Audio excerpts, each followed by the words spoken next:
Yeah. So, well, we're here with Carol Parkinson, our Executive Director in Harvestworks Institute. Okay. Yes. Sure. Nice. Dear Carol, we want to ask you a couple of questions, but for a start, like, how does the Harvestworks Institute started? Like, what were the motivation to create this space? Were you part of that or not? Like, tell us a little bit about that. Well, the organization was created in 1977 as an alternative art space that was focused on electronic music and the public access synthesizer studio. The goal was to give the sound artists and the general arts community access to synthesizers at that time, which were only available in academic institutions. So it was really started as kind of a parallel system to bring those resources that may not be available to the professional arts community, but were available for the academic students and their faculty to bring it to the community. So the whole idea was to give advanced technology opportunities to the community of arts, of sound artists and experimental visual artists. That's very interesting. And I did not start it. I mean, I didn't do the business of starting it. Of course. But I did come in the early 80s as an intern and saw an opportunity with growing interest in nonprofit art spaces. That meant there was funding available. And a growing interest in experimental sound and visual art. So I saw an opportunity to really begin to develop the organization, and I had some skills. So I was, could write grants, and we were running a audio studio, and the miniaturization of, I always say that we benefited from the miniaturization of the technology in the transition between analog and digital. So although we were unable to afford advanced computer equipment, and we were able to get it on loan as a demo agreement with the music manufacturers. We started out that way, and training was a big element in our history. So so then there was training in how to use analog synthesizers, and then there was MIDI, right? The MIDI that came in the 80s. So there was training that it was involved with making synthesizers talk to one another through MIDI. And then there's the digital audio workstation that came about. Our first computers were Apple computers. We have, our first Apple 512. Wow. So although we decided we weren't a museum, and we were a living arts organization, that meant that when we had to move, we did sell our analog synthesizers, and then some of the early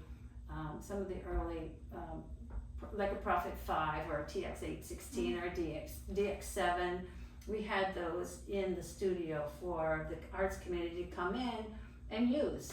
And along with using and learning those analog synthesizers, we had cassette decks and reel-to-reels. So it was all about, bringing advanced studio equipment and musical instruments to a community.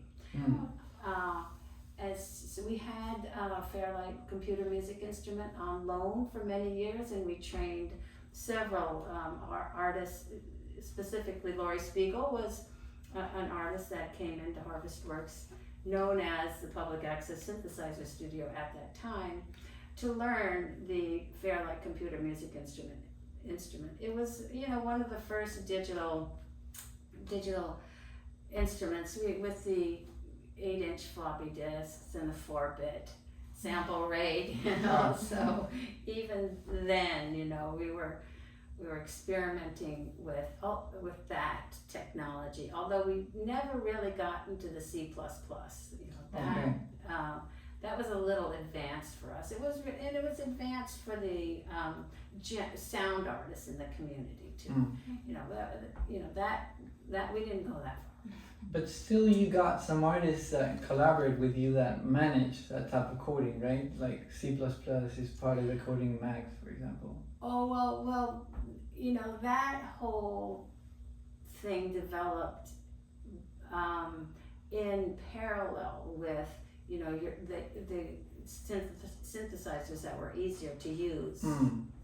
So in the mid-90s, of course, David Ziccarelli, who is the president of Cycling 74 and still on our board, grew out of the analog synthesizer model, right? So he modeled Cycling 74 Max after that kind of analog patching system, just brought it into a software environment.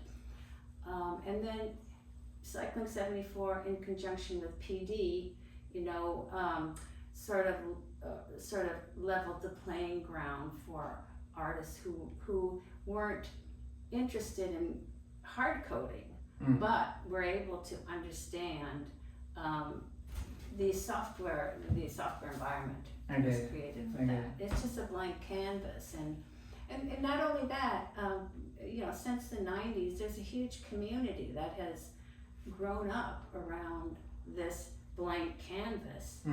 So forums, there's a community, there's public forums, there's tutorials, there's a lot of that grew up. And in conjunction with that, our education program, which pretty much came out of the MIDI, went into digital audio workstations and Macs. So we were really the center for Macs users group in Manhattan here. That's very interesting, because we also wanted to ask you, like, okay, you start year 0, say, and you have X amount of technology to learn how to use and whatever, but technologies, they appear every year, they like update themselves and whatever, and how do you deal with the fact that technology has changed so much during the last, let's say, 50 years? How do you welcome 50 that? years. How do you... Well, it didn't usually go so fast. Really. There were trends, and those trends took longer. It took a while for your personal computer to have the capacity to not only crunch, be a music production tool, but to also evolve into a visual tool because of bandwidth and because of, of course, hard drives have gotten so much cheaper. We would spend $5,000 on, a 1 gigabyte hard drive. I mean, not even that, like 200 megabytes in the 90s. Yeah, I remember that. Like the first PC in my house had 4 megabytes, 5. It was like, wow.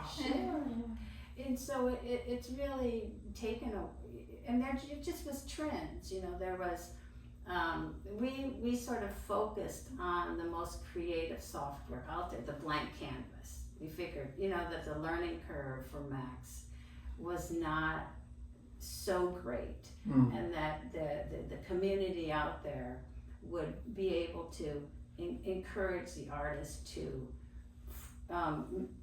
create their own pieces. I think that was the attractive element. It wasn't someone coding the software behind the scenes in some company and you come in and just use it. Right? This was really from the get-go. Yeah. So that was, there were several artists who benefited from early programming residencies. So not only did we have the Artist in Residence program, that was a project-based program, but we also had programming residencies. So these were additional composers who were paired with technical engineers such as Matthew Ostrowski to create a patch for them. And those artists would use the patch for 5 years. It just created a great bed for them to create numerous works based off that initial patch. So it tended to create longevity. So if you got a programming residency in, let's say, Martha Mook. Martha Mook was an artist in residence in the mid-90s.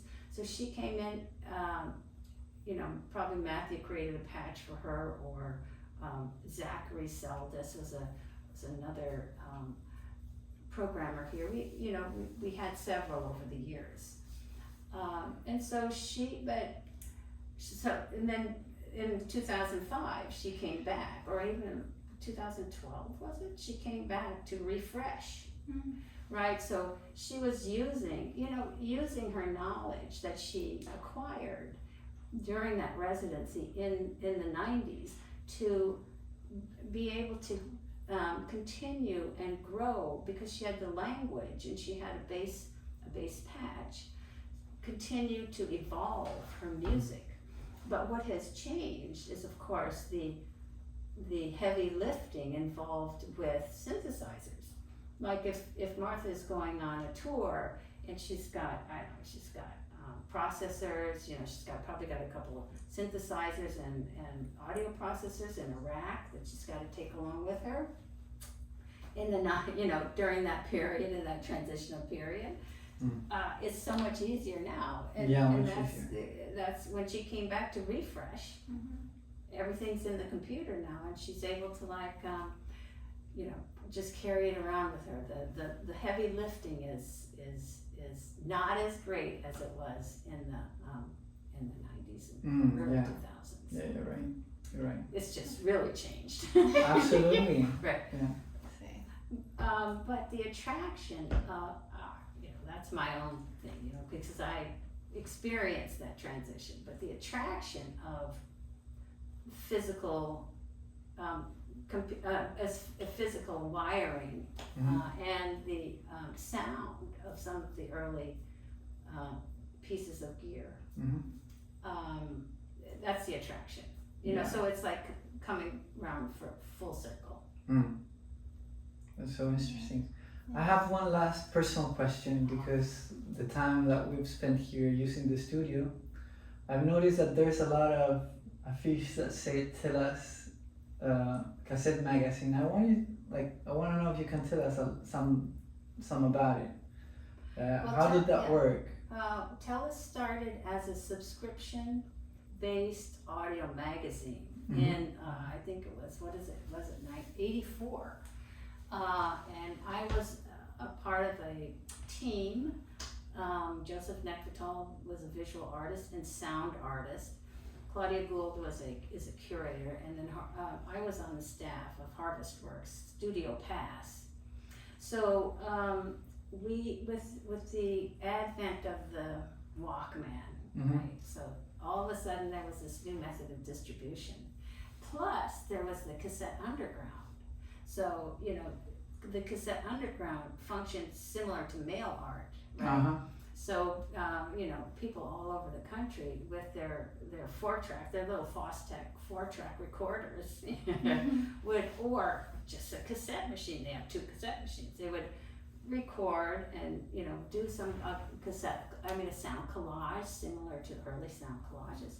So, and then they would just send it to their friends, and then their friends would send it to 3 more friends, and then that friend would send to 5 more friends. So there was really an active cassette exchange going on at that. Well, because cassettes were new too. Of course.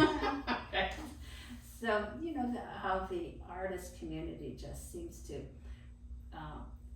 to identify these little pieces of stuff that's available for creativity.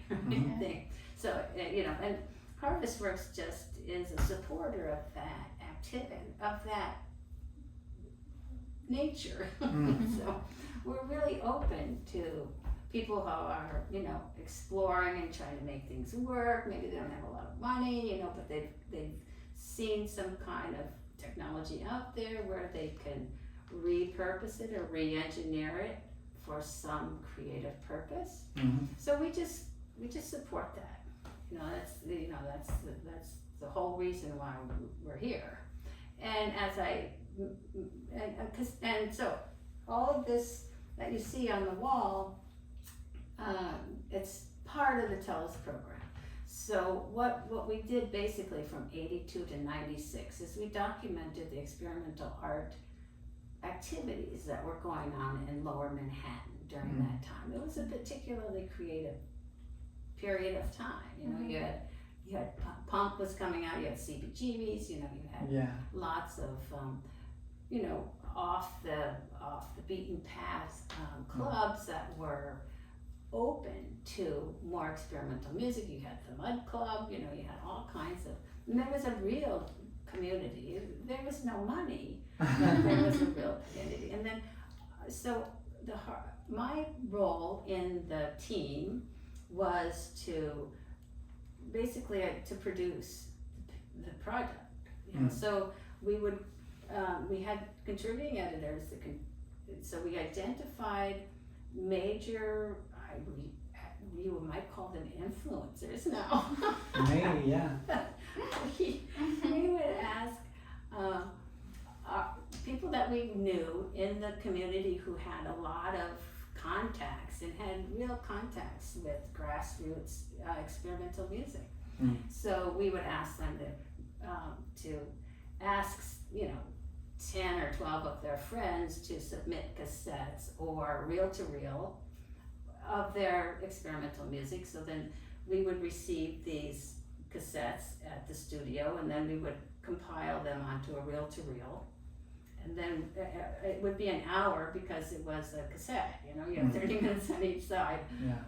So then we would send it to the cassette duplication house, and we would pay them, we had some money to pay them, and then to print out nice labels. And you'll see those labels on the desk out there. We're right now talking with Earth Libraries possibly to do some reissue of some of the early. That would be wonderful, yeah. Yeah, so if you're looking for an overview of what was going on in Lower Manhattan between 82 and 96, you would listen to the cassette series, to the TELUS, the audio cassette series. I think that's so so different to what we're used to in Chile. Well, now of course we live in this global streaming circulation, like music and visuals and all of that stuff. Just like you happen to find it in internet and everything's fine. What I wanted to ask you, is so in compiling all of this, was you didn't have any criteria, like it was only experimental music, where you were eager to incorporate, let's say, punk or new wave or someone that was doing sound art and that stuff? You can find all of that in the TELUS Cassette magazine then. Right, we tried to do sound art, music, word, poetry, and theater. So but we wouldn't, as I said, we would ask people who were very familiar with that field, such as TELUS number 7 is called the Word 1. Okay. Then TELUS number 18 is called theater. So you have to refresh my memory on who those editors. But for example, we did all guitars. TELUS number 10 is all guitars. Contributing editor was Tom Payne. And he was part of a group, I can't remember what the name is, but he would bring in Conk or Rat R, or those, and then we had so all guitars is a great compilation of noise guitars. But the advantage was we had a studio here. So when Ardo Lindsay was invited to be on all guitars. Okay. So Ardo came and he did recording here.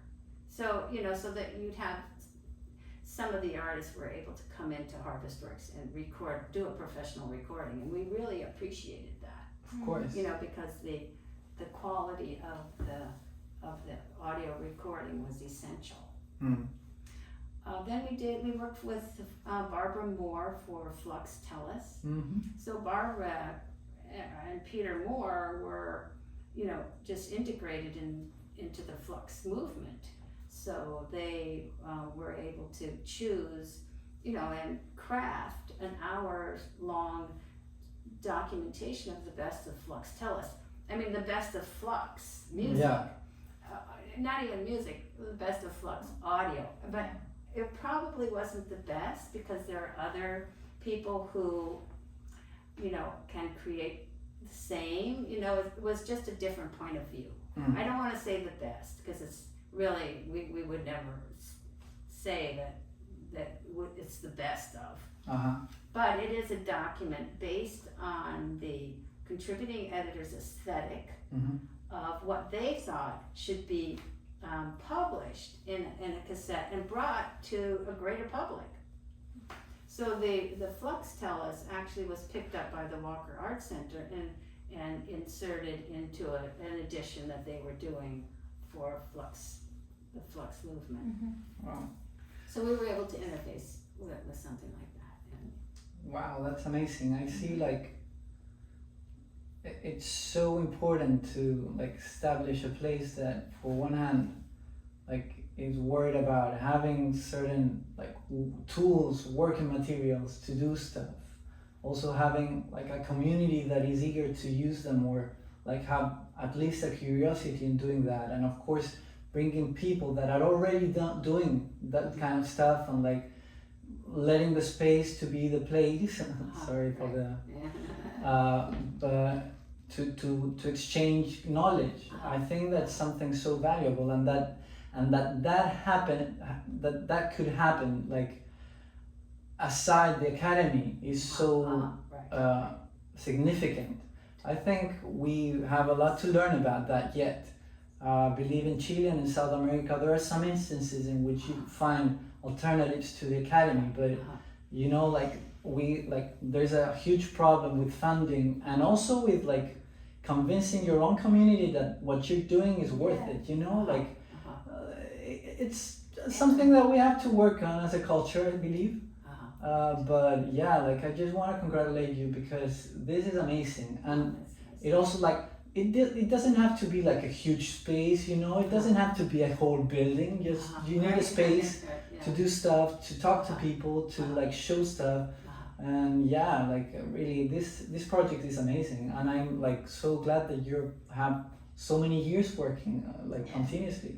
Well, that's nice. I mean, I think we're in New York City because of the volume of the artist community. Sure. And also then providing a niche, we do presenting, we do education, we have studio facilities, but it's a little bit different than a theater that will focus specifically on experimental music or or visual art. Yeah. So we're really interested in the technology behind it. I think that's where, if you're talking about how to create things, what are your tools? What can you imagine with these tools if they're used in a very individual way? So it's all kind of a big technology discussion around here. Yeah. Right? It's how did you do it? Of course. Right. Yeah. Right. That's the first question that comes out. You see something, you say, "Oh, how did you do that?" Oh, and then they tell you, right? Of course. And so it's always some creative puzzle that an artist puts together using various tools out there. I mean, it's really getting amazing now because of all the web stuff. Yeah.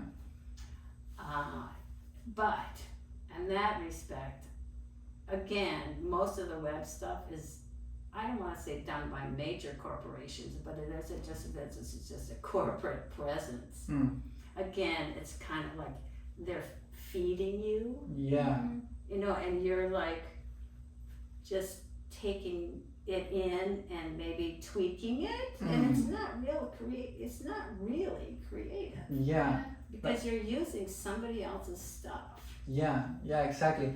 I was trying to find the words to ask you exactly that, because what I see in ourselves participating in this thing we call internet, you know, like you don't even notice when you're using someone's reality, you know, and like what are the chances then to like create some sort of underground or just not like contaminated ideology in the way you produce your own work and others, you know, like. Sure. Yeah. It's a big challenge. Yeah. Real challenge. Mm.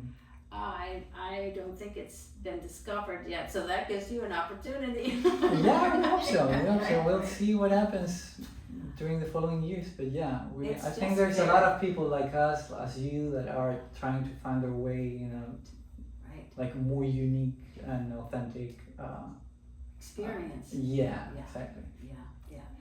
Yes. It's definitely a challenge as we go into this advancement. So I don't know. I mean, I think we will, you know, continue to talk with artists to find out to investigate that question. I mean, totally. Absolutely. Yeah. So I think, you know, as we look into the future, there's still massive problems that need to be solved, and you know, if you're starting with the individual, I think you've got a chance of getting some really creative thought, which is what you need in order. Scary. Yeah. Oh, Carol, thank you so much for this conversation. Yes. Really, like, we've learned so much staying here, listening to you, of course, having the chance to go and see Matthew to his house, see his work also. Like, it's been great. We're so grateful for being here. Okay, so I need to generate the paper